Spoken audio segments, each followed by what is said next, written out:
Hello, Masters. Welcome to Atma Sahacharlu book reading session. Today is session 27 and ఈరోజు chapter 16th చాప్టర్లోకి వచ్చేసాం మనము. And ఈ బుక్ను రాసిన వారు రిచర్డ్ బాక్ అండ్ దానికి సహకరించింది లెస్లీ ప్యారిస్ బాక్, ఆయన వైఫ్ అన్నమాట.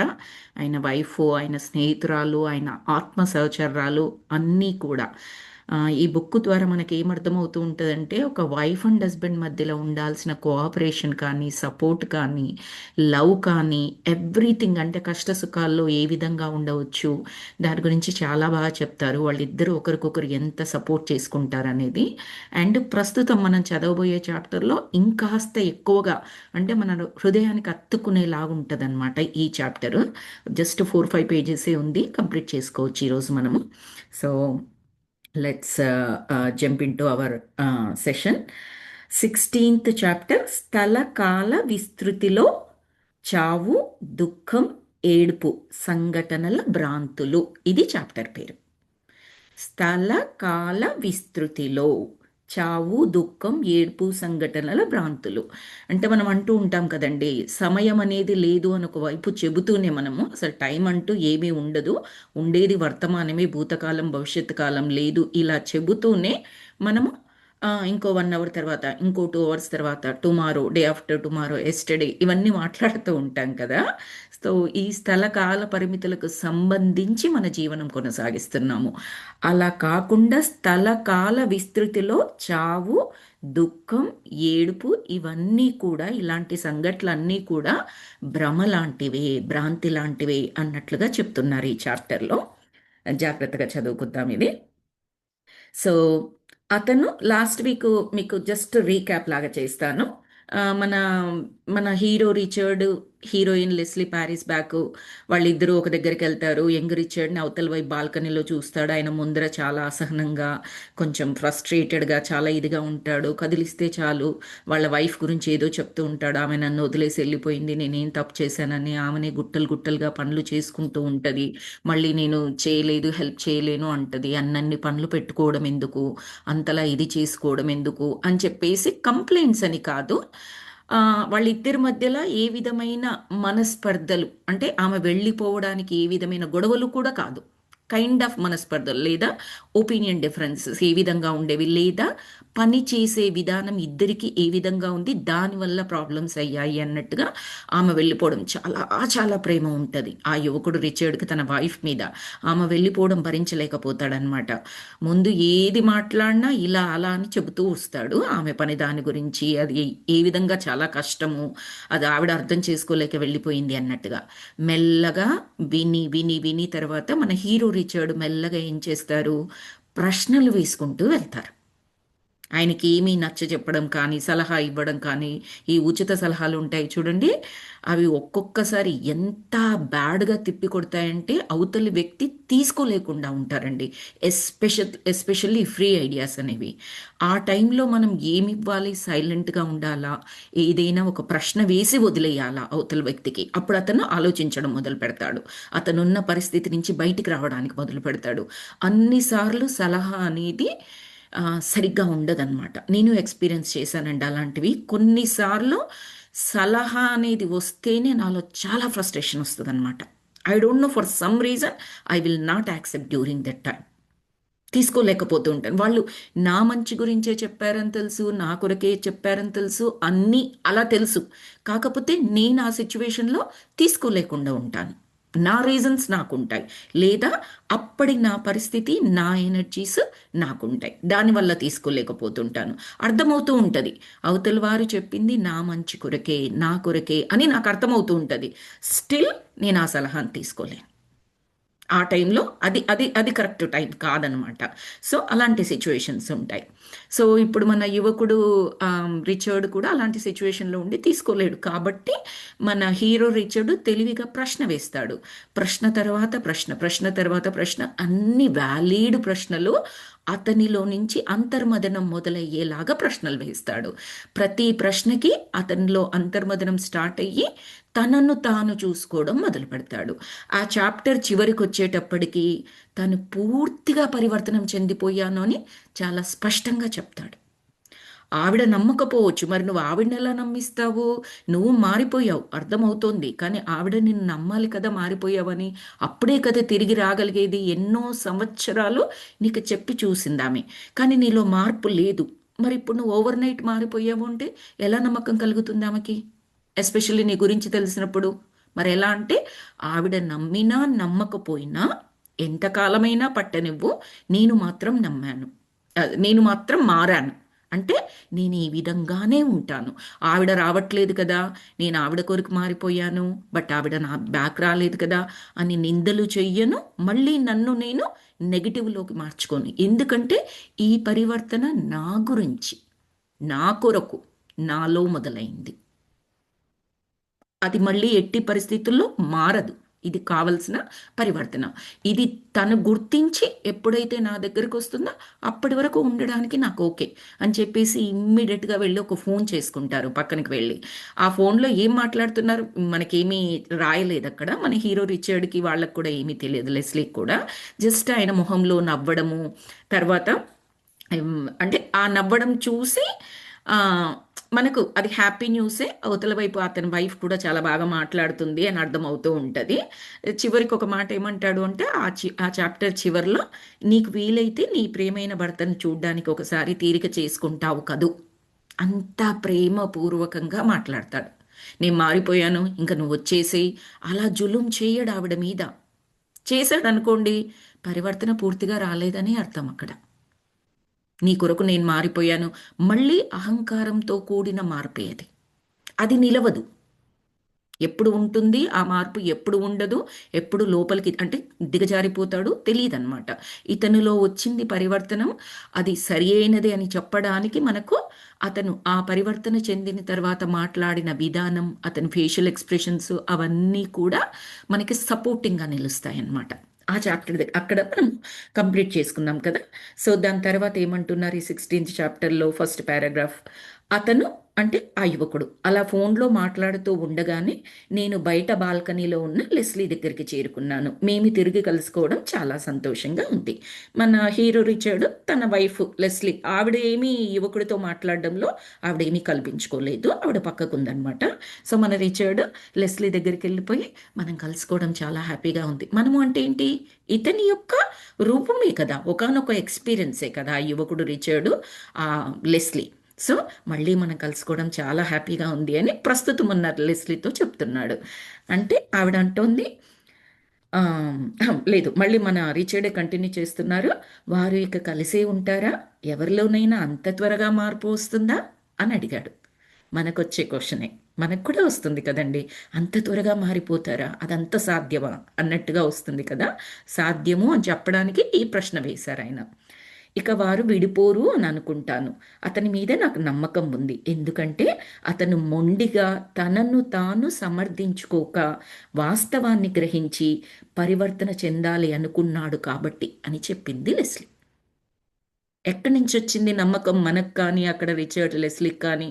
అతను పరివర్తన చెందాడు, మళ్ళీ మారడు అని అతను మాట్లాడిన విధానము, తరువాత తనని తాను సమర్థించుకోవట్లేదు. ఆమె అలా చేసింది కాబట్టి నేను ఇలా చేశాను, ఇది ఇంతే కదా, ఎవరైనా ఇలాగే చేస్తారు కదా, చూడండి ఆ 10 మందిని తీసుకోండి, వాళ్ళు అలాగే చేస్తున్నారు కదా, నేను వేరుగా ఏం చేశానని. ఆవిడ మాత్రమే సపరేటు, ఆవిడ మాత్రమే డిఫరెంట్గా బిహేవ్ చేస్తుంది, ఇలా ఏదీ సమర్థించుకోలేదు ఆయన. డెఫినెట్గా లెస్లీ డిఫరెంటే నార్మల్ పీపుల్తో పోలిస్తే.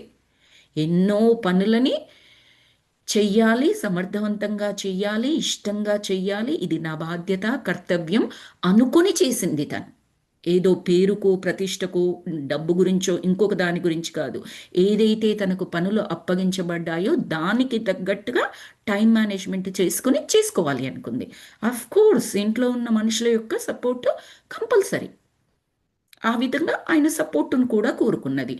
సపోర్టును కోరుకున్నది అని చెప్పడం కన్నా ఆయన కూడా అలాంటి విధంగా టైం మేనేజ్మెంట్ చేసుకుంటూ తన కర్తవ్యాన్ని బాధ్యతని నిర్వర్తిస్తే బాగుండు, అతనిలో పరివర్తన అతని కొరకు వస్తే బాగుండు అనుకుంది. ఇది ఎలా మనం చెప్పగలం? లాస్ట్ వీక్ చాప్టర్లో చెప్తారు, ఆమె నేను లేకపోయినా ఆ పనులన్నీ అంతే సవ్యంగా చేసుకొనగలిగేది అని చెప్తాడు ఆ యువకుడు రిచర్డ్. నా అవసరం ఉండి కాదు, నాలో మార్పు తీసుకురావడానికి, నన్ను ఎదగనివ్వడానికి నాలో గ్రోత్ రావడానికి ఆవిడ అలా చేసింది. నేను భర్తను కాబట్టి నా మీద ప్రేమతో చేసింది అలాగా. ఏ లాభం నాశించి కాదు అన్నట్టుగా మనకు అక్కడ అర్థమయ్యే విధంగా చెప్తారు కదా. సో అవన్నీ చూసి మన లెస్లీకి ఏమనిపిస్తుందంటే ఈ అబ్బాయి మారిపోయాడు ఖచ్చితంగా, ఇంకా మళ్ళీ ఏమీ బ్యాక్ వెళ్ళడులే అన్నట్టుగా అంటోంది. ఆత్మ సహచరుల మధ్య షరతులు లేని ప్రేమ ఉంటుందని, వారిని ఏదీ విడదీయలేదని నేనెప్పుడూ అనుకుంటూ ఉంటాను అని చెప్పేసి మన రిచర్డ్ అన్నారు. అనగానే లెస్లీ అంటుంది, ఏంటి షరతులు లేని ప్రేమ అని క్వశ్చన్ మార్క్ పెట్టారు. క్వశ్చన్ మార్క్ ఆశ్చర్యకరమైంది. షరతులు లేని ప్రేమనా? ఏ కారణం లేకుండా అని ఇంకా కంటిన్యూ చేసింది. ఏ కారణం లేకుండా నేను క్రూరంగా, నేను అంటే ఆవిడ వైఫ్ లెస్లీ క్రూరంగా ద్వేషపూరితమై ఉన్నప్పటికీ నీవు నన్ను ప్రేమిస్తూనే ఉంటావా? అర్థం లేకుండా నీతో పోట్లాడితే, నేను ఇల్లు వదిలి పారిపోతే, పరపురుషులతో నా ప్రవర్తన ఎలా ఉన్నా కూడా, నేను సంపాదించిందంతా లేదా మనం సంపాదించిందంతా నేను జూదమాడి పోగొట్టుకున్నా, నేను తాగే ఇంటికి వచ్చినా నీవు నన్ను గారాబంగానే చూసుకుంటావా మరి అని అడిగింది. ఎన్ని క్వశ్చన్సో. షరతులు లేని ప్రేమ అని అన్నాడు కదా, మరి ఇవన్నీ చేస్తే, ఇవి చేసావు కాబట్టి నిన్ను వదిలేస్తాను, నీ మీద నాకు ప్రేమ తగ్గిపోతుంది అంటే అప్పుడు షరతులతో కూడిన ప్రేమ అవుతుంది కదా. అది ఆమె క్వశ్చన్ అక్కడ. ఆమె క్వశ్చన్ కాదు, ఆమె మనకు క్లారిఫై మన పాఠకులకు క్లారిఫై చేయడానికి ఇవన్నీ క్వశ్చన్స్ అడిగింది. దానికి రిచర్డ్ ఏం చెప్తారు, దాని నుంచి మనం ఏం నేర్చుకోవాలి, అది మనం ఇక్కడ చూడాల్సింది. సో ఇవన్నీ క్వశ్చన్స్ అడిగింది. మరి అప్పుడు కూడా నన్ను అంత బాగా చూసుకుంటావా గారాబంగా అని అంటే, నీవు ఈ విధంగా షరతులు లేని ప్రేమకు భాష్యం చెబితే నా ప్రేమ గాలిలో పెట్టిన దీపంలా కొడిగడుతుంది. నేనేదో షరతులు లేని ప్రేమ అంటే ఇవన్నీ తీసుకొచ్చి ఇన్ని క్వశ్చన్స్ వేసి ఇది షరతులు లేని ప్రేమకు భాష్యమా? షరతులు లేని ప్రేమ అంటే డెఫినేషన్ ఇది. నువ్వేవేవైతే క్వశ్చన్స్ వేసావో అది వాటన్నింటికి నేను అవునని చెప్పడమే షరతులు లేని ప్రేమ అలా అనుకుంటున్నావా? అలా చెప్పడం అయితే నా ప్రేమ గాలిలో పెట్టిన దీపంలాగా ఉంటుంది. అది కాదు డెఫినేషన్, అది కాదు షరతులు లేని ప్రేమ అంటే అన్నట్టుగా కంటిన్యూ చేస్తున్నారు. మనం ఎంత భయపడితే అంత తక్కువ ప్రేమ మనలో ఉంటుంది. ఆఫ్ కోర్స్ ఒక కంటైనర్ ఉందండి, ఆ కంటైనర్ నిండా ప్రేమ ఉండాలి అనుకుందాం. ఆ ప్రేమ స్థానంలో అంతే కంటైనర్, ఇంకంతకు మించి లేదు. నేను కొద్దిగా భయాన్ని పెట్టాను అందులో, ప్రేమ యొక్క శాతం తగ్గిపోతుంది కదా. చాలా భయాన్ని పెట్టాను, మరింత ప్రేమ శాతం తగ్గిపోతుంది. మొత్తం భయాన్ని నింపాను ఆ కంటైనర్ నిండా, ఇంకా ప్రేమకి ఎక్కడ ప్లేస్ ఉంది? అలా ఊహించుకోవడానికి చెప్పాను నేను ఇక్కడ. సో మనం ఎంత భయపడితే అంత తక్కువ మన ప్రేమ ఉంటుంది. ఆ వాక్యం వివరించడానికి ఆ ఎగ్జాంపుల్ తీసుకున్నాను. షరతులు లేని ప్రేమ అంటే ఒక వ్యక్తి పూర్వాపరాలు చూసి పుట్టే ప్రేమ కాదు. అది ప్రేమికుల మధ్య సమభావ స్థితి ఏర్పడటం వల్ల పుట్టేది. ఇప్పుడు చెప్తున్నారు డెఫినేషన్. పూర్వాపరాలు అంటే ఏంటి? మన ప్రస్తుతం ఉన్న సోషల్ లైఫ్లో చూసుకున్నట్లయితే, నీకెంత ఆస్తుంది, ఎంతమంది అన్నదమ్ములు ఉన్నారు, మీ అమ్మ నాన్నలకు పరువు ప్రతిష్టలు ఉన్నాయా, నీ కులం ఏమిటి, నేను నిన్ను పెళ్లి చేసుకుంటే వచ్చే లాభం ఏమిటి, ఇవన్నీ. నువ్వు చదువుకున్నావా, నాకు జాబ్ చేస్తావా, తర్వాత నువ్వు జాబ్ చేస్తే ఆ మనీ నాకు ఇస్తావా, నువ్వు పెట్టుకుంటావా, నేను చెప్పినట్లు వింటావా, నా కొరకే ఉంటావా, నా తల్లిదండ్రులని నా కుటుంబాన్ని చూస్తావా, ఇవన్నీ ఉంటాయి చూడండి, ఈ లెక్కలు వేసుకోవడాలు. అది బిజినెస్. అది ప్రేమ కాదు, పెళ్ళి కాదు, రెండు కాదు. ప్రాక్టికల్గా పెళ్ళికి ఇవన్నీ చూడాలి అంటే దాన్ని చూసే విధానం డెఫినెట్గా వేరుంటుంది. ఇవే ఫ్యాక్టర్స్ ఇంకొక విధంగా మాట్లాడుకోవడానికి ఉంటుంది. ఎలాగా? అబ్బాయి అమ్మాయి ఇద్దరూ కలిపి పెళ్ళి అనే బంధం ద్వారా కలుస్తున్నప్పుడు రెండు కుటుంబాలకు సంబంధించిన బాధ్యతలు అన్నీ కూడా ఇద్దరు మధ్యలో బ్రిడ్జ్ లాగా ఉండి సరి సమానమని, ఇక్కడ ఏమీ ఎక్కువ తక్కువ అలా చెప్పనవసరం లేదు, మ్యాథమెటిక్స్ కాదు ఇక్కడ. ఎవరికి ఎప్పుడు ఏ విధంగా అవసరమైతే, ఎవరు ఎప్పుడు అవైలబుల్గా ఉండగలరో వాళ్ళు ఉండాలి. ఇది నీ తల్లిదండ్రులు నువ్వే చూసుకో, ఇది నా తల్లిదండ్రులు నేనే చూసుకోవాలి, ఇది వీళ్ళకు నువ్వే చేయాలి, వాళ్ళకి నేనే చెయ్యాలి, ఈ లెక్కలు కాదక్కడ. ఒకసారి పెళ్ళంటూ చేసుకున్న తర్వాత ఏ కష్టం, నష్టం, బాధ, దుఃఖం, సుఖం, సంతోషం ఏవి కలిగినా కూడా ఆ మధ్యలో బ్రిడ్జ్ హోల్డ్ చేస్తుంది కాబట్టి ఇద్దరికీ సంబంధించింది అయి ఉంటుంది, ఏ ఒక్కరిదే కాదు. ఆ విధంగా చూసుకోవచ్చు.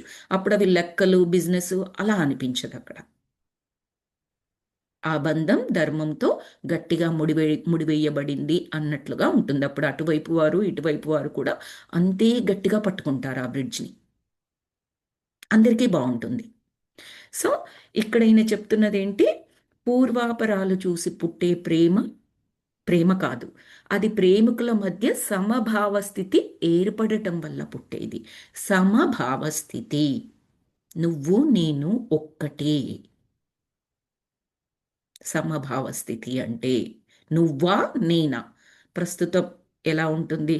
ఇప్పుడు చదువుకోవడం వల్ల అనుకోండి, ఇండిపెండెన్స్ వల్ల అనుకోండి, రకరకాలుగా వాళ్ళైనా వీళ్ళైనా ఎవరైనా కూడా, ఈవెన్ పేరెంట్స్ అయినా కూడా నువ్వా నేనా, మీరా మేమా, నువ్వా నీకు చూడాలా నాకు చూడాలా, అలా కాదు. నువ్వు నేను అంటే సమభావం, నువ్వా నేనా అంటే ఎక్కువ తక్కువ. సింపుల్. ఈయనేం చెప్తున్నారు? ప్రేమికుల మధ్యలో సమభావ స్థితి అంటే నువ్వు ఈక్వల్స్ టు నేను, నేను ఈక్వల్స్ టు నువ్వు, అంతే. అది అంటున్నారు. అయితే లెస్లీ అంది హ్యాపీగా, నేను అలాగే అనుకుంటున్నాను. మరి అలా అనుకున్నప్పుడు ఎందుకన్ని ప్రశ్నలు వేసింది ఆవిడ? మన కొరకు. మనకొస్తాయి కదా, వింటున్న పాఠకులకు ఎవరికో ఒకరికి రావచ్చు, మరి నేను ఇలా చేస్తే మా ఆయన నన్ను వదిలేశాడు, లేదా మా ఆవిడ నన్ను వదిలేసింది, నేను ఎలా ఉంటే మా ఆవిడకి నచ్చదు, ఇలా రకరకాల ప్రశ్నలు వస్తూ ఉంటాయి కదండి. అన్నీ ఊహించి రాస్తారనమాట. ఇందులో రాశారు కూడా వీళ్ళున్నంతగా. అఫ్ కోర్స్ రచయితలు ఆ విధంగానే ఆలోచించి రాస్తారు. తర్వాత మేము గదిలోకి తొంగి చూడగా ప్రత్యామ్నాయ రిచార్డ్ అంటే ఆ యువకుడు రిచార్డ్ ఇంకా ఫోనులో నవ్వుతూ మాట్లాడుతూనే ఉన్నాడు. ఇంకా కంటిన్యూ చేస్తున్నాడు ఆయన. అయితే ఇంకా అయిపోయింది అంటే ఇంకా ది ఎండ్. అక్కడ ఆ యువకుడు రిచార్డ్, ఆ లెస్లీ ఇంకా హ్యాపీ ఎండ్ అనమాట. సో ఇంకా మన వాళ్ళు ఏం చేస్తున్నారు, మన రిచార్డ్ ఆ ఎక్స్పీరియన్స్ అయిపోయింది అనుకొని లెస్లీ అంటుంది, ఈ మారు విమానాన్ని నువ్వు టేక్ ఆఫ్ చేయి. ఇంతకుముందు ఈవిడ చేసింది, ఆయన చేయలేకపోతే ఈవిడ చేసింది. టేక్ ఆఫ్ చేయంటే ఇక్కడ ఏంటిది? అంతరంలోకి వెళ్ళి, ఇన్నర్లోకి వెళ్ళి అక్కడి నుంచి ఆపరేట్ చేయడం అనమాట. ఏదో బయట చేతులు ఇలా విమానాన్ని నడిపే వాళ్ళు ఎలా నడుపుతారో అలా కాదు ఇక్కడ. వీళ్ళదంతా ఎక్స్పీరియన్సెస్ కాబట్టి నువ్వు టేక్ ఆఫ్ చెయ్యి అని చెప్పేసి అన్నది. అంటే అదృశ్య రూపంలో ఉన్న మా సీబర్డ్, అదృశ్య రూపం, దృశ్య రూపం కాదు, అదృశ్య, బికాస్ ఇట్స్ అన్ ఎక్స్పీరియన్స్. ఉన్న మా సీబర్డ్ కాక్పిట్లోని త్రాటిల్ని ఊహించుకుంటూ ముందుకు నెట్టాను. అక్కడ ఉన్నది అని అనుకుంటూ ముందుకు నెట్టాడు. అదే మన కారులో గేర్ లాంటిది అనుకోండి. కానీ ఏమీ కాలేదు, ఏమీ జరగలేదు. హోటల్ గది, పచ్చని మైదానం, కొండలు ఏవీ అదృశ్యం కాలేదు. వాళ్ళు ఎక్కడైతే ప్రస్తుతం ఉన్నారో అక్కడి నుంచి వెళ్ళిపోవాలి. వెళ్ళిపోవాలంటే ఏంటి? ఆ ఎక్స్పీరియన్స్ నుంచి బయటికి రావాలి. ఎలా బయటకు వస్తారు? మళ్ళీ విమానంలో కూర్చోవాలి, విమానాన్ని స్టార్ట్ చేయాలి, అది పైకి ఎగరాలి. అలా అలా మళ్ళీ వాళ్ళు బ్యాక్ ఏ ప్లేస్ నుంచి స్టార్ట్ అయ్యారో ఆ ప్లేస్కి రావడానికి అవకాశం ఉంటుంది. అది మెడిటేషన్ ద్వారా చేయడం వాళ్ళు. సో ఆయన అలా చేస్తే అసలు ఏమీ జరగలేదు. ఎక్కడున్నారో అక్కడే అలాగే ఉన్నారు. అన్నీ చుట్టూ కనపడుతూనే ఉన్నాయి వాళ్ళకి. సో అప్పుడు మళ్ళీ మన లెస్లీ అంటుంది, ఓ రిచర్డ్, ఇది చాలా సులువు, కేవలం నీ అంతర్దృష్టిని కేంద్రీకరించడమే అంటూ నేను మరోమారు ప్రయత్నించే లోపే తాను లీవర్ని ముందుకు నెట్టింది. అంతే, మా ఎదురుగా ఉన్న దృశ్యం కనుమరుగైపోయింది.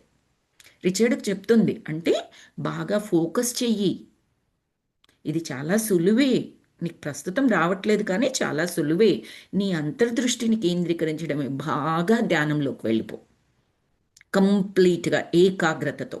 సో అలా చేస్తే నీకు వస్తుంది అని చెబుతూనే ఆమె స్టార్ట్ చేసేసింది అనమాట. ఆమె స్టార్ట్ చేయగానే ఎదురుగా ఉన్న దృశ్యము అదంతా కూడా కనుమరిగిపోయింది. అంటే ఆ ఎక్స్పీరియన్స్లో నుంచి వాళ్ళు బయటకు వచ్చేసారు.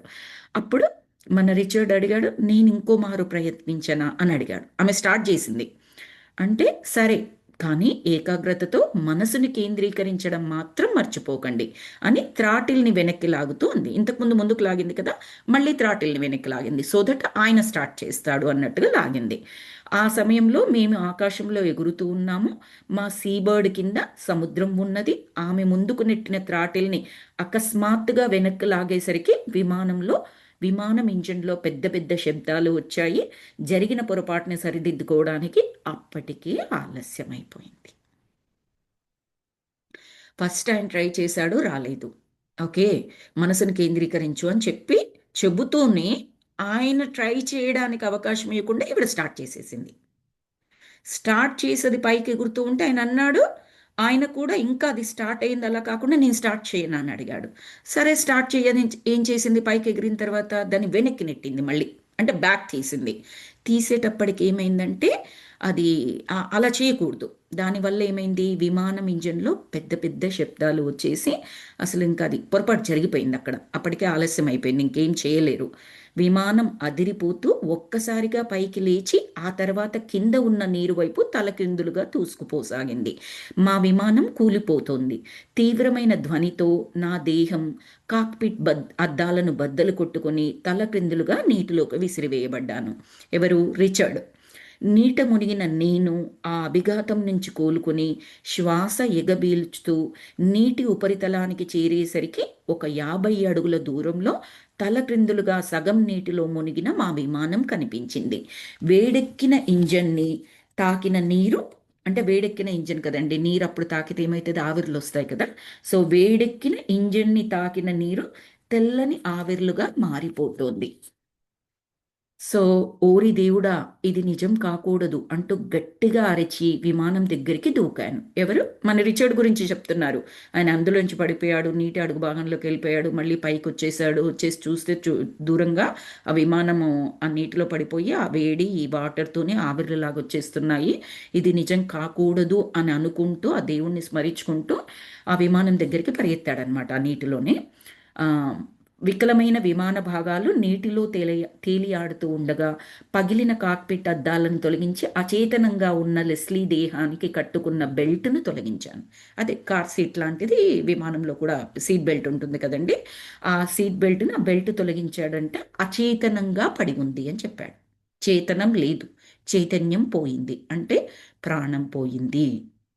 తొలగించాను. ఆమె దుస్తులు తలకురులు నీట తడిసి నెమ్మదిగా నీటి తరంగాలతో పాటుగా కదులుతున్నాయి.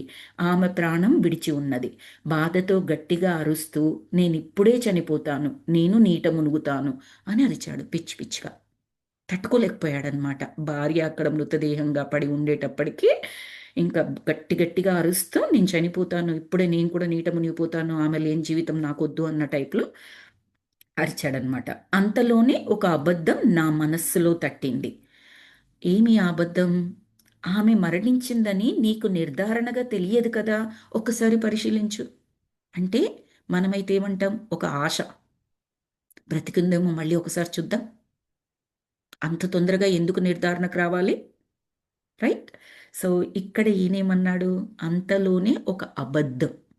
మనమైతే ఆశ అంటాము, రచయిత ఏమంటారంటే ఒక అబద్ధం. అంటే నిజమేంటి, ఆమె చనిపోయింది తెలుసు, అయినా కూడా లోపల నుంచి ఏమంటోంది, ఒకసారి మళ్ళీ చెక్ చేయి అని అంటోంది. అబద్ధం అని చెప్పకనే చెప్తున్నారు. సో మళ్ళీ ట్రై చేసి లేదు చనిపోయింది, మళ్ళీ లోపల నుంచి లేదు, ఇంకో మారు పరీక్షించు. సహస్రంలో ఒక్క అవకాశం, దింపుడు కళ్ళెం ఆశతో ఆమె దేహాన్ని తట్టి ప్రేమగా పేరుతో పిలిచాను. ఊహు, ఆమెలో చలనం లేదు. మనకిప్పుడు చనిపోయిన తర్వాత వాళ్ళని శివయాత్ర జరుపుతూ ఆ ప్లేస్కి, ఆ క్రిమేషన్ ప్లేస్కి, ఐ మీన్ ఆ ప్లేస్కి తీసుకొచ్చేటప్పుడు కన్నా కొంచెం ముందర దింపుడు కాళ్ళు అని ఒకటి చేస్తారు కదండి, మళ్ళీ ఒకసారి చెక్ చేస్తారు. బ్రతికి ఉందా లేదా, ఆర్ బ్రతికి ఉన్నాడా లేదా అని చెక్ చేస్తారు కదా. అందుకే ఆ వర్డ్ వాడారనమాట. సహస్రంలో ఒక్క అవకాశం అంటే 1000లో ఒక్క అవకాశం. అది పూర్వీకులు ఎందుకు పెట్టారు అది అంటే అలా జరిగి ఉంటుంది. అలాంటి ఇన్సిడెంట్స్ ఉండి ఉంటాయి కాబట్టి డైరెక్ట్గా ఇంట్లో చనిపోయారు లేదా హాస్పిటల్లో చనిపోయారు అని నిర్ధారణ అయిన తర్వాత కూడా మరొక్కసారి అన్నట్టుగా ఆ శవాన్ని దేని మీద అయితే తీసుకెళ్తారో దాన్ని కిందికి దించేసి మళ్ళీ ఒకసారి చెక్ చేస్తారనమాట. సో అలా అలా నేను మళ్ళొక్కసారి ఏం చేశానంటే ప్రేమగా పిలిచాను అంటున్నారు. ఆ ప్రేమకైనా ఆమెలో కదలిక వస్తుంది అన్నట్లుగా. అబద్ధమని చెప్పాడు అంటే చనిపోయింది అని నిర్ధారణ చేసుకున్నాడు. మళ్ళీ మనసు అడుగుతోంది.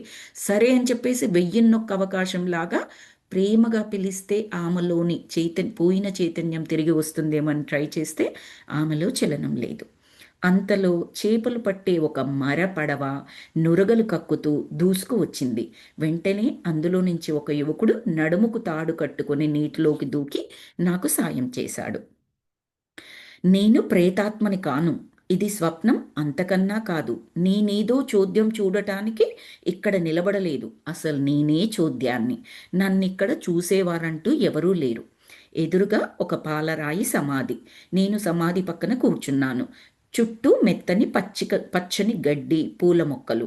ఆ సమాధి ఫలకంపై లెస్లీ అని రాసి ఉంది. అంటే లెస్లీ సమాధి పక్కన కూర్చుని ఉన్నాడు. పిచ్చి పిచ్చిగా మాట్లాడేసుకుంటున్నాడు అనమాట. నేనేం పేతాత్మని కాదు, ఇది జరిగింది కళ కాదు, నేనేదో చోద్యం చూడడానికి రాలేదు, నేనే ఒక చోద్యము అంటే ఇంకా ఆమె చనిపోయిన తర్వాత ఇంక పిచ్చోళ్ళలాగా అయిపోయాడనమాట. నేనే చోద్యాన్ని, అసలు నేను మనిషిని కాదు అన్న టైప్లో. అంటే ఇక్కడ మనం తెలుసుకోవాల్సింది ఏంటంటే ఎంతలా ప్రేమించారో ఆ ప్రేమ అన్నదానికి మీనింగ్ ఏంటి అది ఎక్స్ప్లెయిన్ చేయడానికి ట్రై చేస్తున్నారు ఈ చాప్టర్లో. చూద్దాం లాస్ట్ వరకు ఏమవుతుందో. చల్లని మలయ మారుతం వీస్తోంది, కానీ నేను దానిని ఆస్వాదించే స్థితిలో లేను. ఇప్పుడు నేను నాకు చెందిన స్థలకాల విస్తృతిలోనే ఉన్నాను, కానీ నాకు అదేమీ పట్టడం లేదు. విమాన ప్రమాదంలో లెస్లీ చనిపోయి ఇప్పటికి 3 నెలలు కావస్తోంది. అయినా ఇప్పటికీ నేను ఆ విభ్రాంతి నుంచి తేరుకోలేదు. ఒంటరితనం నన్ను విపరీతంగా పీడిస్తోంది. భార్య కానీ భర్త కానీ చనిపోతే రెండవ వ్యక్తి ఏ ధైర్యంతో తన్ను తాను ఆత్మత్యాగం చేసుకోకుండా ఉండగలరో నాకు ఇప్పటికీ తెలిసి రావడం లేదు.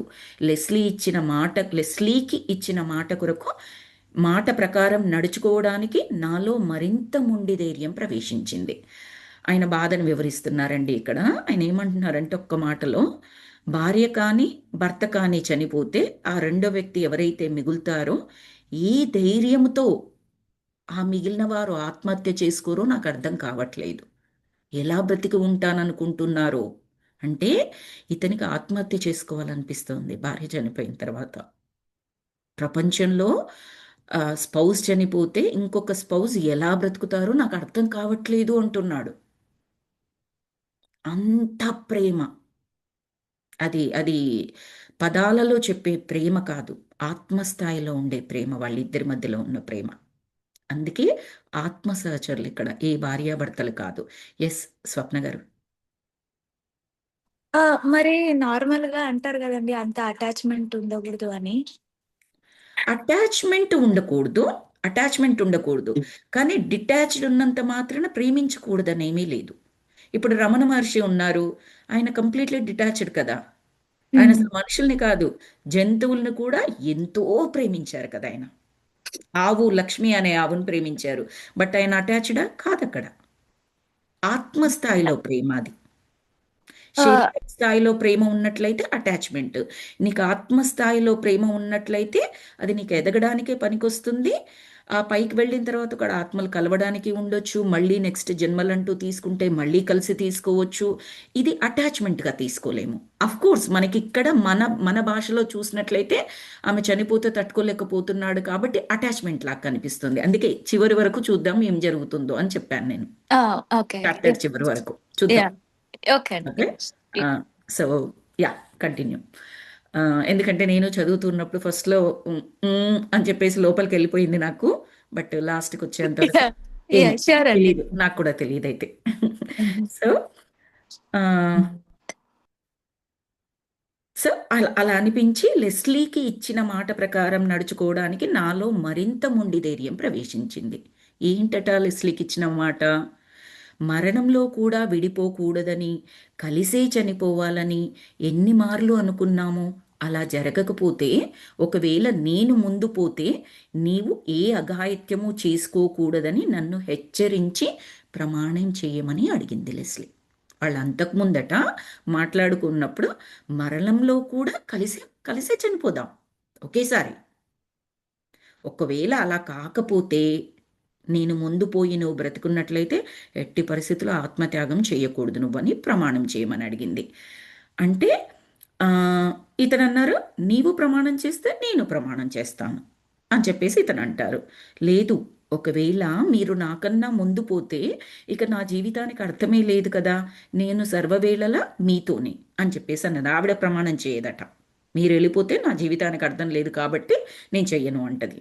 అంటే ఇతను అంటారు, నీవు ప్రమాణం చేయకుండా నేను మాత్రమే ప్రమాణం చేస్తానని ఎలా అనుకుంటున్నావు?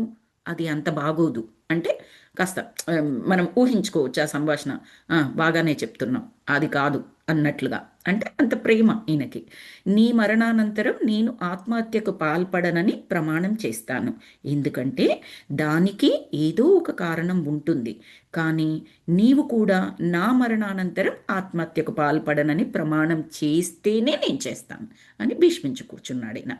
అంటే ఏంటి, ఏ కారణం, ఏదో ఒక కారణం ఉంటుంది అంటున్నావు కదా, ఏమి కారణము, ఏమై ఉంటుంది అని ప్రశ్నించింది. అంటే ప్రేమంటే మృత్యువుని అధిగమించే ప్రేరణే కాకపోతే మరి ప్రేమంటే ఏమిటో నాకు అర్థం కావడం లేదు. మరణంతో మన జీవితాలు పరిసమాప్తి కాబడునని మనకు ఎంతగా బోధించినప్పటికీ మరణం తర్వాత కూడా మనం కలిసే ఉండటాన్ని నేర్చుకోబోతున్నాము. లేదా మరణం అనేది ఒక గాఢ సుప్తావస్థ అయితే అందులో నుంచి మనల్ని మనం మేల్కొల్పడాన్ని నేర్చుకుందాం. ఇది ఇక్కడ స్పిరిచువల్ విజ్డమ్ మనకి. మళ్ళీ చదువుతాను. ఆయన ఏమన్నారు, ఎందుకంటే నీ మరణానంతరం నేనేమి ఆత్మహత్యకు పాల్పడను, అది నేను ప్రమాణం చేస్తా. ఎందుకంటే నువ్వు అడిగావని కాదు, దానికి ఒక కారణం ఉంటుంది. నీవు కూడా మరి అలాగే ప్రమాణం చేయాలి అని చెప్పేసి. అంటే కారణం ఉంటుందా, ఏ కారణం ఉంటుంది బతకడానికి అని చెప్పేసి అడిగింది. అంటే ప్రేమంటే మృత్యువుని అధిగమించే ప్రేరణే కాకపోతే మరి ప్రేమంటే ఏమిటో నాకు అర్థం కావడం లేదు. మృత్యువుని కూడా అధిగమించాలి ప్రేమ అంటే. దాన్ని కూడా ఢీకొట్టాలి, ఎదుర్కొనాలి. లేకపోతే ప్రేమ అంటే ఏంటో నాకు అర్థం కావట్లేదు అలా కాకపోతే. తర్వాత మరణంతో మన జీవితాలు పరిసమాప్తి కాబడునని మనకు ఎంతగా బోధించినప్పటికీ, జనరల్గా వింటూ ఉంటాం కదా, చనిపోతే అంత అయిపోయింది, ఇంకా నువ్వు వేరు నేను వేరు, అంత అలా ఉంటుంది కదా. అలా ఎంత బోధించినప్పటికీ మరణం తర్వాత కూడా మనం కలిసే ఉండటాన్ని నేర్చుకోబోతున్నాము. ఇంకొక పాయింట్ ఏంటి కారణము, అది జనరల్గా చెప్తారు. అయినప్పటికీ కూడా మనిద్దరము మరణం విడతీసినట్లయితే ఆ తర్వాత కూడా కలిసే ఉంటాము ఆత్మ సహచరులుగా. ఎక్కడితో అయిపోలేదు, మరణం తర్వాత కూడా జీవితం ఉన్నది, అక్కడ మళ్ళీ కలుస్తాము. తర్వాత లేదా ఈ కారణం కాకపోతే ఇంకో కారణం, మూడో కారణం, మరణం అనేది ఒక గాఢ సుప్తావస్థ, నిద్ర, గాఢమైన నిద్ర. పడుకున్నవారు, నైట్ పడుకున్నవారు ఎంత గాఢంగా నిద్రపోయినా ఓ గంటో 2 గంటల తర్వాతనైనా లేస్తాడు కదా మనిషి. అప్పుడు మళ్ళీ మెలకులోకి వచ్చాడంటే ఈ లోకంలోకి వచ్చినట్లే కదా ఆ సుప్తావస్థ నుంచి. సో మరణం అనేది కూడా ఒక ఆత్మ ఒక శరీరాన్ని తీసుకొని జీవన ప్రయాణం కొనసాగించిన తర్వాత అది ఒక గాఢ సుప్తావస్థ మరణం.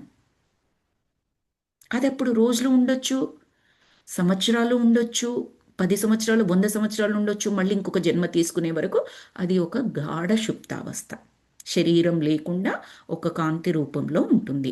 దాని యొక్క ఎనర్జీని బట్టి ఏ డైమెన్షన్లో ఎక్కడ ఏ లోకంలో ఉండాలో అక్కడ ఆ లోకంతో ఉంటుంది. అక్కడ కూడా మనం కలిసి ఉండవచ్చు. అంటే జీవితం అయిపోలేదు మరణం తర్వాత అని చెప్పడం అన్నమాట ఆయన. ఆమె నవ్వి ఏమందంటే, ఇలాంటి విషయాలని గూర్చి మీరు ఆలోచించే పద్ధతే నాకు ఇష్టం. అంటే ఆమె దాన్ని ఇంకా బలపరుస్తుందన్నమాట మన కొరకు. మనం ఫస్ట్ నుంచి చూస్తున్నాము లెస్లీ ఎంత ఓపిగ్గా, ఎంత మృదు స్వభావం, ఎంత ఇదిగా ఉంటుంది కదా. ఆమెకు చాలా ఏకాగ్రత ఉంటుంది. అందుకే చాలాసార్లు ఈయన విమానాన్ని ముందుకు వెనక్కి తీసుకెళ్ళకపోయినా, అంటే ఎక్స్పీరియన్స్లోకి వెళ్ళడం, ఎక్స్పీరియన్స్ నుంచి బయటికి రావడం కొన్నిసార్లు మన రిచర్డ్కి సాధ్యం కాదు, కలతగా ఉంటుంది ఆయన మనస్సు. ఇప్పుడు కూడా మన లెస్లీనే కదా చేసింది ఈ యాక్సిడెంట్కి ముందు కూడా. సో ఈవిడ అంత మృదు స్వభావి, అంత సమస్థితిలో ఉంటుంది. ఆమె కూడా సమర్థించింది అంటే ఆ ఫ్యాక్ట్ ఎంత బలమైందో మనకి చెప్పడానికి. మీరు మరణానికి సంబంధించిన పుస్తకాలని ఆసక్తితో చదవడమే కాదు, అలాంటి పుస్తకాలను రచయించే సామర్థ్యం కూడా కలవారు అని చెప్పింది భార్య లెస్లీ. ఆ భర్త మీద ఆమెకెంత నమ్మకం చూడండి. ఒకవేళ అలాంటి అవకాశమే వస్తే మరణం అనే సుషుప్తిలోంచి బయటపడి ఆ అనుభవాన్ని చక్కటి పుస్తకంగా వ్రాయండి. మరణం అనే సుషుప్తిలో నుంచి బయటపడి, మరణం గురించి మీకు తెలుసు కాబట్టి మళ్ళీ బయటికి వచ్చి పుస్తకం రాయండి. ఈ నియర్ డెత్ ఎక్స్పీరియన్సెస్ వాళ్ళు చెప్తారు చూడండి, వాళ్ళు మరణం మరణం పొందినారని చెప్పాలి వాళ్ళని. ఆ మరణం పొంది ఇమ్మీడియట్గా మళ్ళీ బ్యాక్ లైఫ్లోకి వస్తారనమాట. They experience something. వాళ్ళు అందుకే వాళ్ళు చెప్తారు ఎలా ఉంటుంది ఏంటి అనేది. ఆ, తర్వాత ఏమంటుందంటే, అందుకే నేను పోయినా మీరు ఉండాలనే అభిప్రాయం, నా అభిప్రాయం. అందుకే అంత గట్టిగా అడుగుతున్నాను. మీరు నాకంటే అంటే గొప్పవారు అని కాదు, అతనికి అన్ని పుస్తకాలు చదివిన అనుభవం ఉంది, ఎంతో స్పిరిచువల్ విజ్డమ్ ఉంది కాబట్టి నేను పోయినా మీరు ఉండాలి, మీ ద్వారా జరిగే మేలు జరగాలి.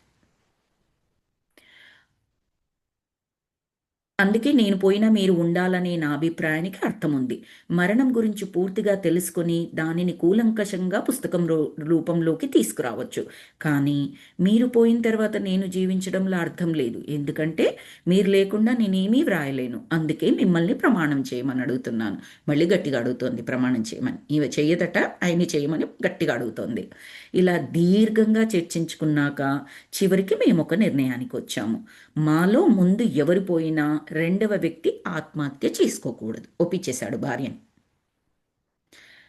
కానీ ఇప్పుడు ముందు ఎవరిపైన చేసుకోకూడదు కాబట్టి ఆవిడ ముందు పోయింది. ఈయన ఆత్మహత్య చేసుకోవడానికి లేదు. చేసుకోకుండా ఉండాలి అంటే ఈయన వల్ల అవ్వట్లేదు, ఉండలేకపోతున్నారు.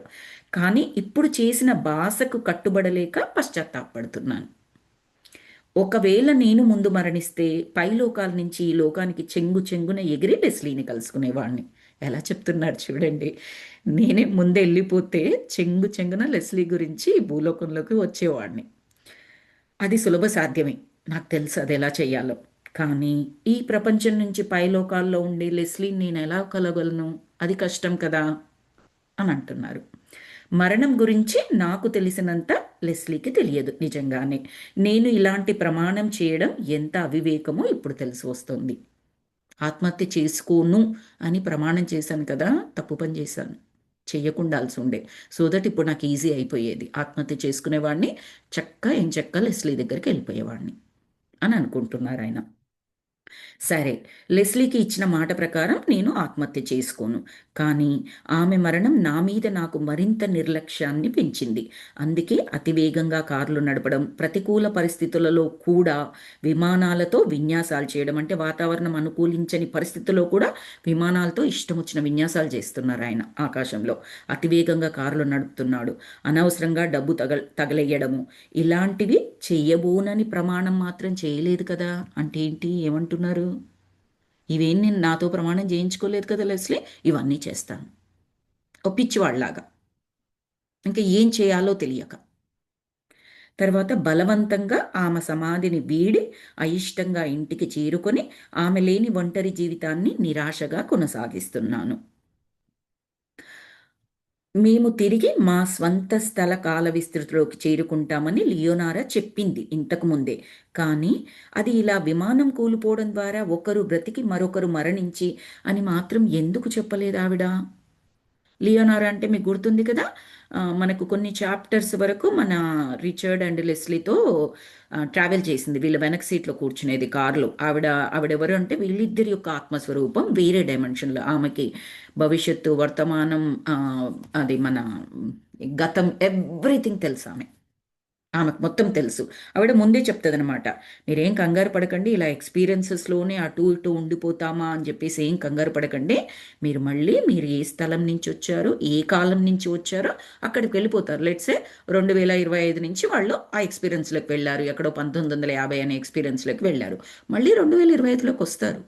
ఏ ప్లేస్లో వెళ్ళారు? కాలిఫోర్నియా నుంచి వెళ్ళారు అనుకుందాం, కాలిఫోర్నియాకి వచ్చేస్తారు. మీ ప్రజెంట్ మూమెంట్లోకి వచ్చేస్తారు. ఏమీ బాధపడకండి అని చెప్తుంది.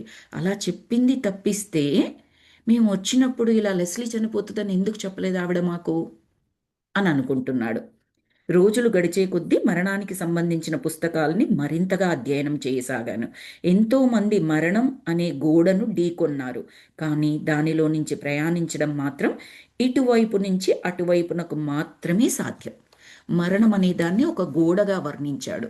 గోడగా వర్ణించి ఎంతోమంది ఆ ఆ గోడ దాటి వెళ్ళారు, కానీ ఇటు నుంచి అటు, అటు నుంచి ఇటు కాదు.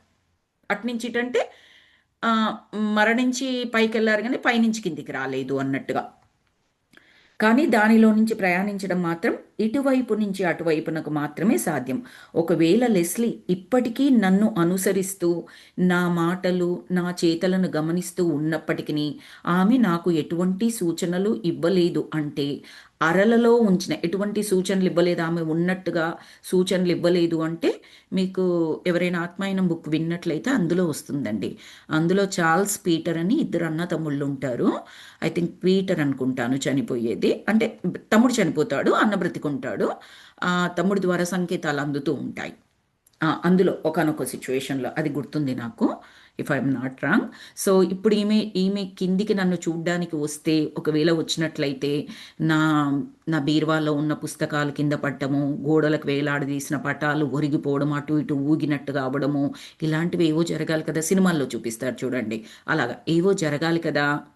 ఆమె ఏవీ జరగలేదు. ఆమె వియోగాన్ని భరించలేక రాత్రిళ్ళు 6 బయట ఆకాశం కింద పడుకుంటే ఆమెతో గడిపిన మధుర క్షణాలు మనసు తెరపై ఒకదాని వెనుక మరొకటి గోచరమయ్యేవి. ఆ దృశ్యాలని పట్టుకోవాలని, ఆమెతో కలిసి నడవాలని ప్రయత్నిస్తే స్వప్నం చెదిరిపోయి మెలకువ వచ్చి ఒంటరిగా లేచి కూర్చునేవాడిని. నా మనోఫలకంపై దర్శనమిచ్చే గజిబిజి అల్లికల కల్పనా ప్రపంచంపై పయనిస్తూ ఎక్కడో ఒక చోట నాకు సమాధానం దొరక్కపోదా అన్న ఆశతో ఆమె కోసం వెతుకుతూ ఉన్నాను. అలా చెయ్యకపోతే నేను నా ప్రమాణాన్ని గట్టున పెట్టి ఆత్మత్యాగం చేసుకునేవాడిని. పిచ్చి వాళ్ళలాగా ఆమె గురించి వెతుకుతూనే ఉన్నాడు, ఇటు ధ్యానంలో అక్కడ. ఇంకా ఎన్ని రకాలుగా కుదిరైతే అన్ని రకాలుగా. లేకపోతే, ఆమె జ్ఞాపకాలు లేకపోతే నేను ఆత్మహత్య చేసుకోకుండా ఉండడం ఇంపాసిబుల్. అవన్నీ చేస్తున్నాను కాబట్టి బతికి ఉండగలుగుతున్నాను. ఈ నిశిరాత్రి నా మనస్సెందుకో ఆహ్లాదంగా ఉంది. లీ క్లార్క్ని ఫ్రాన్స్లో కలిసిన రాత్రి కంటే ఆహ్లాదంగా ఉంది. నాకు అతని వాక్యాలు గుర్తొస్తున్నాయి. వీళ్ళ ఒకనొక ఎక్స్పీరియన్స్లో, గత జీవితంలో లీ క్లార్క్ అనే అతన్ని ఫ్రాన్స్లో కలుస్తారనమాట. ఆ రాత్రి ఏదైతే ఉందో అక్కడ వైఫ్ అండ్ హస్బెండ్ ఉంటారు. లీ క్లార్క్, ఆవిడ పేరుని మర్చిపోయాను, మనకు వచ్చింది అదొక చాప్టర్. వాళ్ళు సరదాగా సంతోషంగా మాట్లాడుకుంటూ ఉంటారనమాట. అది చాలా మంచి ఎక్స్పీరియన్స్గా, ప్లెజెంట్ ఎక్స్పీరియన్స్గా మనకు చెప్తారు. అది గుర్తొస్తుంది ఆయనకి ఇక్కడ. అలాగే లీ క్లార్క్ ఏం మాట్లాడాడు అవన్నీ కూడా గుర్తొస్తున్నాయి. ఇక్కడ మనకు బోల్డ్ లెటర్స్లో రాశారండి, అంటే థిక్ లెటర్స్లో రాశారు. అంటే గట్టిగా చదువుతూ ఉన్నట్టుగా చదువుకోవచ్చు అనమాట, చాలా ఇంపార్టెంట్ అని. ప్రేమ తత్వాన్ని నీవు తెలుసుకున్నప్పుడు ఇక ప్రతిక్షణం నీవేమి నేర్చుకుంటావో ఆ అనుభవంతో నీ ప్రపంచాన్ని మార్చుకోగల శక్తి నీకు వస్తుంది. అంటే ప్రేమ అనేది ఒక అపారమైన అద్భుతమైన శక్తి. దానితో నీ ప్రపంచాన్ని నువ్వు పూర్తిగా మార్చుకోలేవు. ప్రేమ అంటే ఏంటి అంటే అద్భుతమైన శక్తి. సో దాని ద్వారా ఏంటి అంటే దానితో ఏదైనా మార్చవచ్చు. తర్వాత రెండో వాక్యం, శవపేటికను చూసి మృత్యువని, చీకటిని చూసి కష్టమని భయపడవలదు. శవపేటిక కనిపించిందా చనిపోయారు అని అనుకోకు, చీకటి కనిపించిందా చాలా కష్టము అనుకోకు. అది ఇంకొక వాక్యం, రెండో వాక్యం. ఇవన్నీ లీ క్లార్క్ ఫ్రాన్స్లో చెప్పారనమాట. మూడో వాక్యం, మన ప్రపంచం మరే ఇతర ప్రపంచాల వలె కూడా ఒక ఎండమావే. నీ అద్వైత గుణమే. ద్వైతము అంటే రెండు ఉండడం, అద్వైతము అంటే ఒక్కటిగా ఉండడం, సమస్థితి, ఒక్కటే, నీవు ఈక్వల్స్ టు నేను. సో నీ అద్వైత గుణమే ప్రేమతత్వం యొక్క వాస్తవం. ఒక్క నిమిషం అండి, బ్యాటరీ అయిపోతుంది.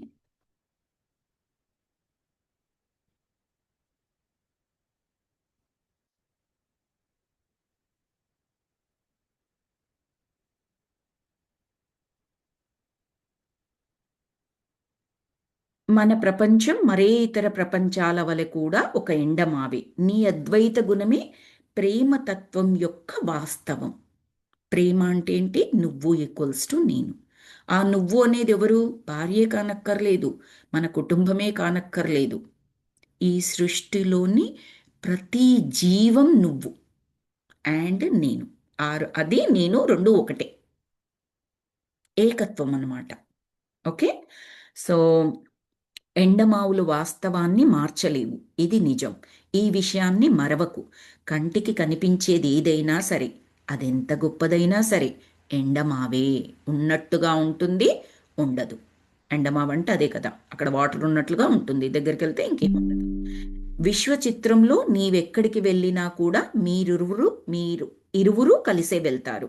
ఏ మూల నుంచి చూసినా ఒకరు మరొకరి ప్రేమ సంరక్షణలోనే ఉంటారు. మీరు మీ వాస్తవాన్ని సృష్టించలేరు. మీరెలా కనిపించాలో అన్నది మాత్రమే మీ చేతిలో ఉన్నది. ఇక్కడ మనకు ఒక క్వశ్చన్ వస్తుంది. జనరల్గా మనకు సేతు మహాశయుడు చెప్పింది మన వాస్తవాన్ని మనం సృష్టించుకుంటాము అని కదా. ఆ జ్ఞానము ఈ జ్ఞానం ఇక్కడ చెప్పిన వాక్యం రెండు సేమ్ జ్ఞానానికి సంబంధించింది కాదండి. అది కరెక్టే, సీత మహాశయుడు చెప్పింది. మన ఆలోచనలు, మన మాటలు, మన చేష్టలు, కర్మ సిద్ధాంతం ప్రకారం చూసుకుంటే అదే కర్మ అవుతుంది. దానికి తగ్గట్టుగానే ఫలితాలు వస్తాయి మనకి ఈ జన్మలో కానీ, నెక్స్ట్ జన్మల్లో కానీ, లేదా పూర్వజన్మల కర్మ ఫలితం ఈ జన్మలో పొందుతామని చెప్తారు కదా. అదే దాన్ని శాస్త్రీయంగా మన వాస్తవానికి మనమే రూపకర్తలము అన్నట్లుగా మనం ఎలా ఆలోచిస్తే అలాగే జరుగుతుంది మనకి అన్నట్టుగా సీత మహర్షి చెప్పాడు కదా. ఆ జ్ఞానము ఇక్కడ ఇచ్చిన వాక్యం రెండు ఒకటే అని అనుకోకండి. ఇక్కడి వాక్యం యొక్క సందర్భం వేరు, ఇది వేరు. మీరు మీ వాస్తవాన్ని సృష్టించలేరు. మీరు ఎలా కనిపించాలో అన్నది మాత్రమే మీ చేతిలో ఉన్నది. నెక్స్ట్ వాక్యం, నీకు ఆమె శక్తి కావాలి, ఆమెకి నీ చోదనా సామర్థ్యం కావాలి. చోదనా సామర్థ్యం అంటే డ్రైవింగ్ కెపాసిటీ, అంటే ఓన్లీ విమానం నడపడము అని కాదు, జీవన ప్రయాణం కొనసాగించడానికి ఈయన చేసే హెల్ప్. అందుకే ఆమంటది కదా, నువ్వు చనిపోయిన తర్వాత నేను మిగిలితే వ్యర్థము, నా ద్వారా పెద్దగా ఏమీ ఉండదు, నువ్వు ఉండాలి, అందుకని చెప్పేసి నిన్ను ఉండమంటున్నాను, నీ ద్వారా జరుగుతుంది ఈ ప్రపంచానికి జరిగేది అన్నట్టుగా చెప్తోంది కదా. సో నీకు ఆమె శక్తి కావాలి. ఆమె శక్తి అంటే ఆమెకి ఏకాగ్రత ఉంది అని మనం అనుకున్నాం కదా. అంత అంత కేంద్ర స్థాయిలోకి ఆమె ఈజీగా వెళ్ళగలుగుతుంది, చాలాసార్లు చూసాము. ఆ శక్తి నీకు కావాలి. నీ చోదనా సామర్థ్యం, నీ డ్రైవింగ్ కెపాసిటీ, ఒకదాన్ని డ్రైవ్ చేయగలిగే కెపాసిటీ ఆమెకు కావాలి. మీరిరువురూ కలిస్తేనే గగన విహారం సుసాధ్యం. సో ఇది ఇన్ జనరల్గా కూడా ఒక సంసారంలో భార్య కానీ భర్త కానీ వాళ్ళు వేరే వేరే రోల్స్ పోషిస్తుండవచ్చు కాక, బట్ ఒకరు లేని జీవితం ఇంకొకరికి కష్టప్రాయమే. సింపుల్గా అనేస్తూ ఉంటారు, నువ్వు లేకపోతే నేను చేసుకుంటానులే, నేను సంపాదించుకుంటున్నాను, నువ్వు లేకపోతే నాకేం లేదు, నువ్వు ఆఫీస్కి వెళ్ళిపోయినా నేను ఇంట్లో అన్నీ చేసుకోగలను, ఇలా అనుకుంటూ ఉంటాము. చేసుకుంటామా చేసుకోమా అన్నది పక్కన పెడితే, ఇద్దరూ ఒకరికి ఒకరు అవసరము అన్నది చాలా ముఖ్యమైన విషయం అక్కడ. లేకపోతే ఇద్దరు వ్యక్తుల్ని కలిపి, ఇక్కడ మన సనాతన ధర్మమేనే కాదు, ప్రపంచంలో ఎక్కడైనా ఈ పెళ్లి కాన్సెప్ట్ ఉంది కదండి. వాళ్ళు నిర్వర్తించుకునే విధానాలు అవన్నీ డిఫరెంట్, పెళ్లి తర్వాత ఎలా కలిసి ఉంటారు ఏంటి అనేది డిఫరెంట్ కావచ్చు, కానీ పెళ్ళి అనే కాన్సెప్ట్, ఒక ఆడ మొగ కలిసి ఉండడం అనే కాన్సెప్ట్ అయితే ఉంది కదా ఆ పెళ్లి ద్వారా. అది ఎందుకు ఉండింది? ఏ అవసరం లేకపోతే ఎందుకు ఉండింది? ఖచ్చితంగా ఉంది. ఒకరి అవసరం ఒకరికి, ఇన్ జనరల్గా మాట్లాడితే అదన్నమాట. నీకు ఆమె శక్తి కావాలి, ఒక భర్తకి భార్య యొక్క శక్తి కావాలి. ఆమెలో చాలా ఆధ్యాత్మిక శక్తి ఉంటుంది. ఫెమినిజం అంటే ఏంటి అంటే స్పిరిచువల్ ఎనర్జీ. ఇప్పుడు శివుడు ఉన్నాడు కదండి, అర్ధనారీశ్వర తత్వం అంటే ఏంటి అంటే, పురుషతత్వం దేన్ని చూపిస్తుంది? ఈ డ్రైవింగ్ కెపాసిటీని. స్త్రీ తత్వం ఏం చూపిస్తుంది? That spiritual energy. సింపుల్. స్త్రీ జన్మ తీసుకోవడం అంటేనే ఒక రకంగా ఏం చెప్తారంటే ఆధ్యాత్మికంగా హయ్యర్ సోల్ అది.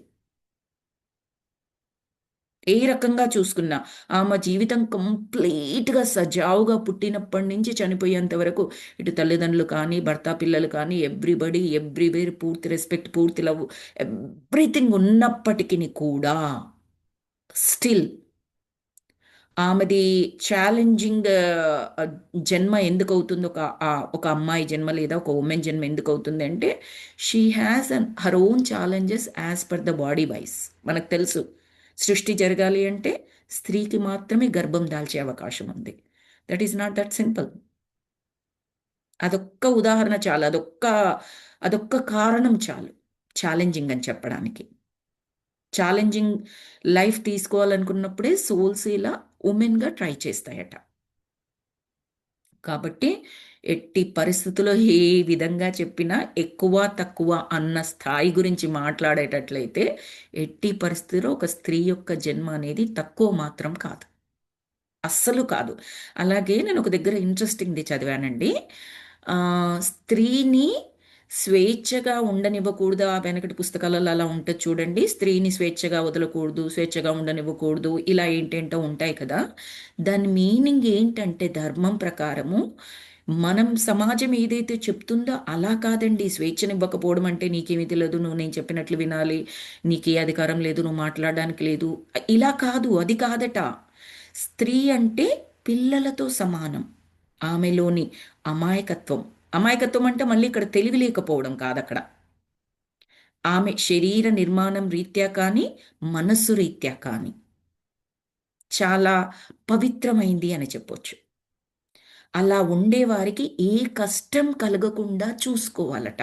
పెళ్ళికి ముందు పేరెంట్స్ అయినా, అన్నతమ్ములైనా, పెళ్లి తర్వాత భర్త, పిల్లలు అలా చూసుకోవాలి. అది అక్కడ వాళ్ళకు స్వేచ్ఛ లేకుండా అంటే మీనింగ్ ఏంటంటే వాళ్ళకి ఎప్పుడు ఏది కావాలో సర్వం సమకూర్చాల్సిన బాధ్యత ఆ ఇంట్లో ఎవరైతే ఆమె ఎవరితో జీవిస్తోందో తల్లిదండ్రులు, మెట్టినింటి వారు, పుట్టింటి వారు, మెట్టినింటి వారు, వాళ్ళ యొక్క బాధ్యత అది.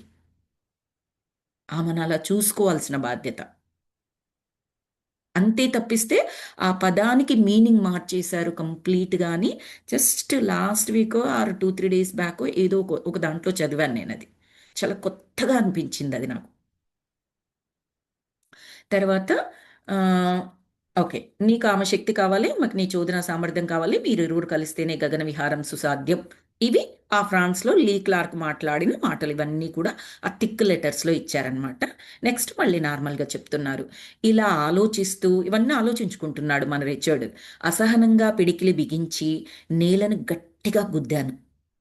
అవన్నీ గుర్తొస్తున్నాయి ఆయనకి. ఇంకా తట్టుకోలేక చేతి పిడికిలి బిగించి నేలను గట్టిగా గుద్దితే నాలోని ఉగ్రమైన అట్టిలా అంశాత్మ నాకేమాత్రం సహాయం చేయలేక విఫలమవుతోంది. అర్థమైందండి? గుర్తుందా మీకు? అట్టిలా అన్న పేరు మర్చిపోకూడదు. ఒకానొక ఎక్స్పీరియన్స్‌లో నాజీ యుద్ధం అప్పుడు అది మన ఇదేంటండి వరల్డ్ వార్ అలాంటి యుద్ధ సమయంలో అనుకుంటా ఒక దగ్గర గుహ దగ్గరికి వెళ్తారు. లోపట అట్టిలా అని ఒక అతను ఉంటాడు. ఇంచుమించు రాక్షసులాగే ఉంటాడు. బయట బటువు వీళ్ళని ఆపలేడు. ఎందుకంటే వీళ్ళు కనపడరు కదా వేరే వాళ్ళకి. సో వీళ్ళు లోపలికి వచ్చేస్తారు. మీరు ఎలా లోపలికి వచ్చారు? అట్టిలా కనపడతారు. ఎందుకంటే అట్టిలా ఎవరో కాదు, రిచర్డ్ ఒకానొక రూపం ఎప్పుడో కొన్ని వందల సంవత్సరాల క్రితం ఆ వార్ జరిగినప్పుడు. సో మీరెలా లోపలికి వచ్చారు అని చెప్పేసి అడుగుతాడు. భటుడు ఎక్కడున్నాడు అని చెప్పేసి ఆ భటుడిని పిలుస్తాడు. పాపం ఆయనకి ఏం తెలియదు, ఆయన కనిపించరు వీళ్ళు ఆత్మస్వరూపాలు కాబట్టి. భటుడిని పిలిచి అసలు ఒక ముక్క కూడా అడగకుండా నరికి ముక్కలు ముక్కలుగా కోసేస్తాడనమాట వీళ్ళ ముందరిని. భయంకరంగా చంపేస్తాడు. భయంకరమైన మనిషి, క్రూరమైన మనిషి. నేను చంపడానికే పుట్టాను, చంపడమే గొప్ప, నేను చేస్తున్నదే రైటు అనుకునే మనిషి అట్టిలా. అంత బలశాలి కూడా. సో ఇప్పుడు ఈయన నేల గుద్దినప్పుడు ఈయనకి ఏమనిపించిందంటే నాలోని అట్టి రాక్షసుడు అన్నట్టు. ఆయన కూడా ఏం సాయం చేయలేకపోయాడు అంటే ఇప్పుడు నేల గుద్దినప్పుడు అది భూమి బద్దలైపోవాలి అట్టిలా యొక్క బలానికి. ఈయనలో కూడా అట్టిలా ఉన్నాడు కొన్ని జన్మల క్రితం. కానీ ఇప్పుడేమి ఆయన యొక్క బలం లేదు ఈయనలో. ఆ అట్టిలా బలం లేదనమాట. సో సహాయం చేయలేకపోయాడు ఇక్కడ అనంటే నేల గుద్దినప్పుడు నేల బద్దలు కాలేదు అంటే నాలోని అట్టిలా లేడు అని ఒక రకంగా మనం పాజిటివ్గా తీసుకోవాలి ఇక్కడ. మా విమానం కూలడాన్ని నేనేమీ తీవ్రంగా పరిగణించడం లేదు. అసలు ఆ సంఘటననే నేను నమ్మడం లేదు.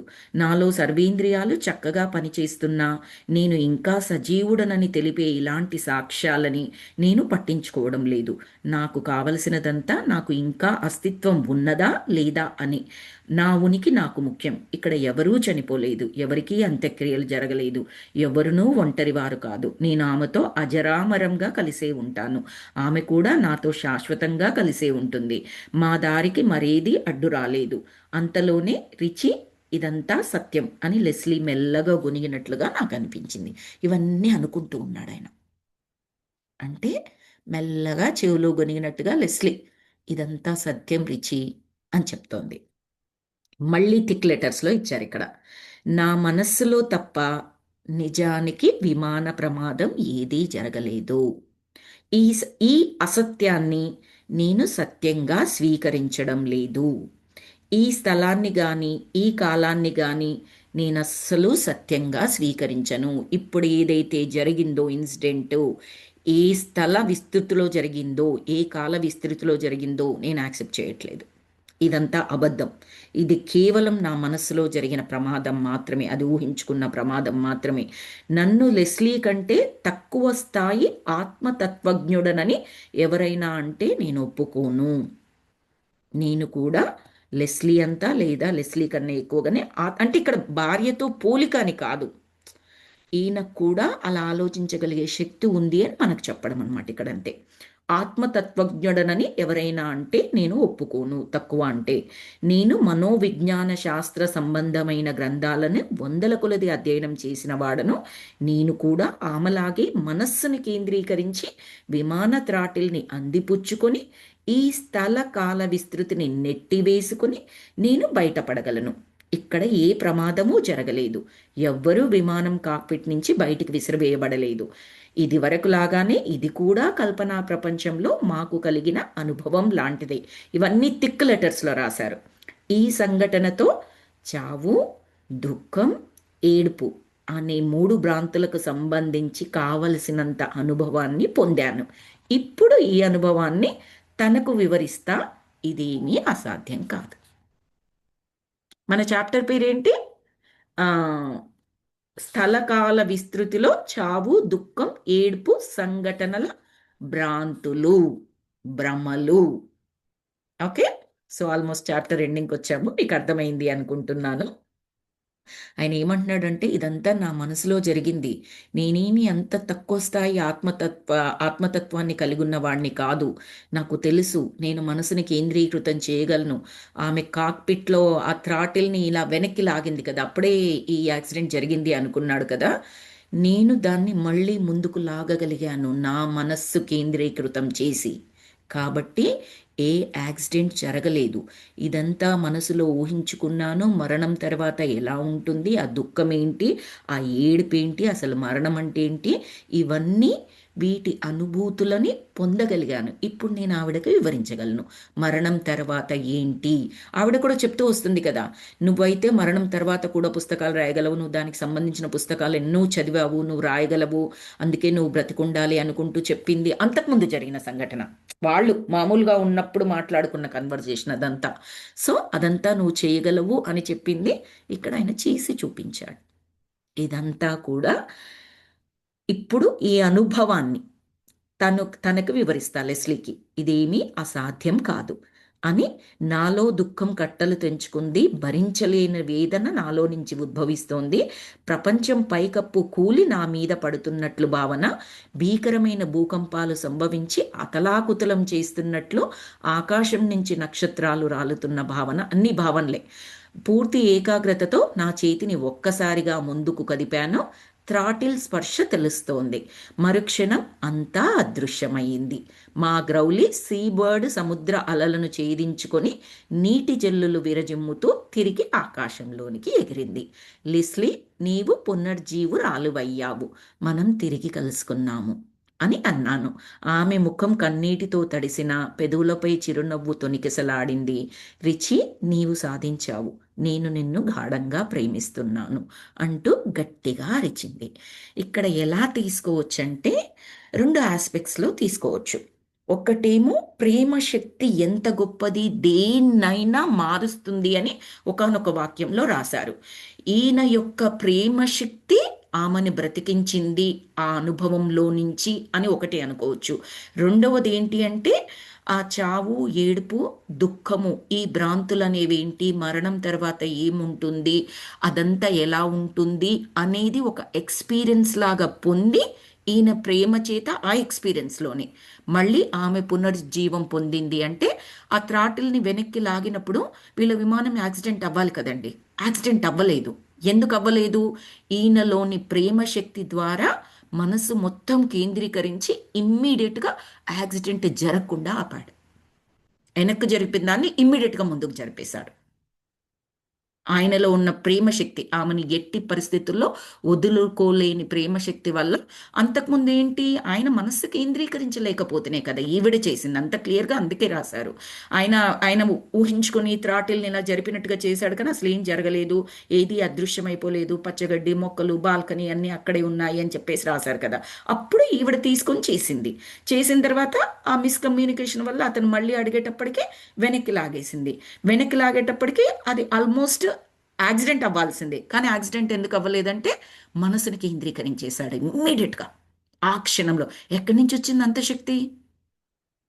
ఇప్పుడు ఇంకా ఎలా అయిపోవాలి మనసు, అంటే ఏదైనా ప్రమాదం జరగబోతుందంటే మనకున్న శక్తులన్నీ హరించుకుపోతాయి, ఆ టైంలో ఏం ఆలోచించలేం మనం.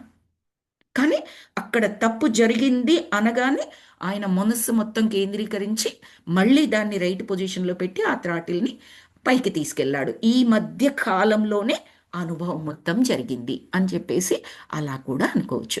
బేసికల్లీ మన హీరో హీరోయిన్ ఇద్దరూ సేఫ్, అదన్నమాట. మరి ఎందుకు ఇంత ఎపిసోడు?